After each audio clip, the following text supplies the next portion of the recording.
High profile Sonali Phogat हत्याकांड में बड़ा खुलासा हुआ है। गोवा पुलिस कई बिंदुओं पर जांच कर रही है। पीए सुधीर सांगवान व उसके साथी सुखविंदर ने बताया कि सोनाली को पानी की बोतल में मिलाकर मेथाम्फेटामाइन ड्रग्स दी गई थी। यह ड्रग्स सुधीर सांगवान ने 12,000 रुपए में खरीदी। पुलिस ने क्लब के महिला शौचालय से ड्रग्स मिली पानी की बोतल को बरामद किया है। जांच अधिकारी प्रशल देसाई ने अपनी रिपोर्ट में बताया कि सोनाली फोगाट की मौत के मामले में केस हिस्ट्री तैयार कर ली गई है। सोनाली फोगाट, सुधीर सांगवान, सुखविंदर के गोवा पहुंचने, सोनाली को ड्रग्स देने, उसकी मौत, हत्या मामले से जुड़े साक्ष्य, पोस्टमार्टम रिपोर्ट, फोरेंसिक साइंस की रिपोर्ट, सीसीटीवी फुटेज, मृतका का मोबाइल इत्यादि उपलब्ध है। इस मामले में अब तक 5 लोगों की गिरफ्तारी हो चुकी है। सुधीर सांगवान व सुखविंदर को हत्या सहित अन्य धाराओं के तहत गिरफ्तार किया जा चुका है। इसके अलावा वेटर दत्ता प्रसाद, कर्लीज क्लब के मालिक एडविन रमा मांडरेकर को एनडीपीएस एक्ट के तहत गिरफ्तार किया गया है। दत्ता प्रसाद ने ही 12,000 रुपए में सुधीर को नशा उपलब्ध करवाया था। पुलिस पूछताछ के दौरान सुधीर सांगवान ने कबूला कि उसने बोतल में मिलाकर ड्रग्स दी थी।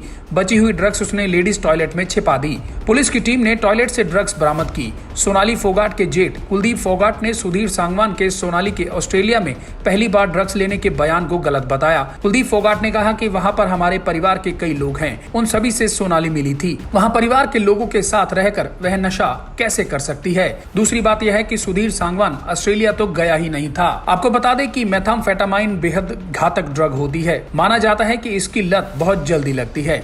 ये ड्रग नशा लेने वाले के सेंट्रल नर्वस सिस्टम को सीधे प्रभावित करती है। यह नशा देखने में कांच के टुकड़ों की तरह लगता है और बेहद चमकदार होता है।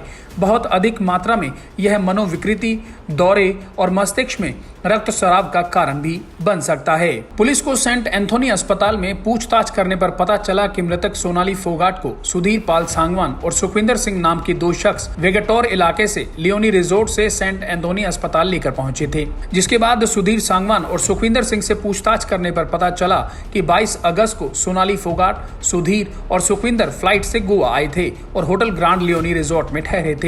उसी दिन लगभग 11:30 पर तीनों कर्लीज बीच गए। यहाँ यह भी पता चला कि जब वे कर्लीज बीच शेक पर थे तो सोनाली फोगाट को बेचैनी महसूस हुई, तो सुधीर उन्हें 2:30 पर पहले महिला टॉयलेट ले गए, जहां उन्हें उल्टी हुई। कुछ देर बाद वो वापस आ गई और फिर से डांस करने लगी। उसके बाद फिर से कुछ देर बाद उसकी तबीयत खराब होने लगी, तो 4:30 पर सुधीर उन्हें महिला टॉयलेट ले गए, जहां सोनाली ने सुधीर को बताया कि वो टॉयलेट में बैठी हैं क्योंकि खुद खड़ी नहीं हो पा रही और न ही ठीक से चलने के काबिल हैं। जिसके बाद वो कुछ देर टॉयलेट में सो गई। इसके बाद सुबह 6 बजे सुधीर और सुखविंदर 2 और लोगों की मदद से सोनाली को कर्लीज बीच शैक के पार्किंग एरिया में ले गए, जहां से उन्हें होटल ग्रैंड लियोनी रिजोर्ट ले जाया गया। होटल में सोनाली की हालत बिगड़ने लगी तो उसे सेंट एंथोनी अस्पताल अंजुना गोवा में लेकर गए, जहां इलाज के दौरान सोनाली को मृत घोषित कर दिया गया। इसके बाद मृतक सोनाली के शव का पंचनामा भरकर जीएमसी मुर्दा घर में रखा गया। ठीक उसी दिन जानकारी मिलते ही सोनाली के भाई रिंकू ढाका हरियाणा से परिवार के अन्य सदस्यों के साथ गोवा पहुंच गए। इसके बाद 25 अगस्त को सोनाली फोगाट के शव को पोस्टमार्टम के लिए भेज दिया गया। 2 डॉक्टरों के पैनल ने शव का पोस्टमार्टम किया।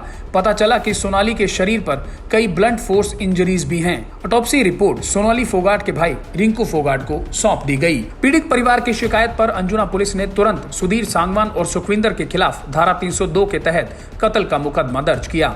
ये मुकदमा सोनाली के भाई रिंकू फोगाट की शिकायत पर दर्ज किया गया।